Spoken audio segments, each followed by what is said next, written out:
Marami ang natouch sa paghingi ng sorry ni Maris Racal kay Vice Ganda dahil hindi siya nakapag-promote ng pelikula ni Lana and the Breadwinner is.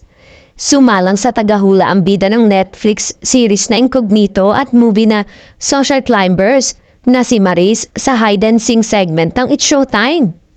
Highlight sa guesting ni Maris ang reenactment nila ni Meme Vice ng isa sa mga katok na eksena nila sa And the Breadwinner is.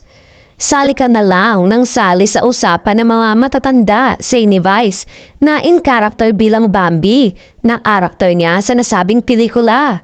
Sorry, matanda ka nga, sorry, sagot naman ni Maris na in character bilang Buneng.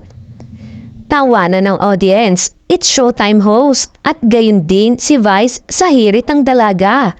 Buneng, humanda ka sa akin mamaya, sagot naman ni Vice. Mula sa reenactment ay naging real talk na ang eksena. Hindi kasi parang gusto ko nang magsalita ate, say ni Maris. Wag na Buneng, kami na ang bahala rito, tugon naman ni Vice. Ate sorry, hindi ako nakapag-promote. Ang nasabi ni Maris na nagpatawa ng malala kay Vice at sa madlang people. Touching naman ang naging sagot ni Vice, okay lang Buneng, mas mahalaga ka kaysa doon sa pelikula.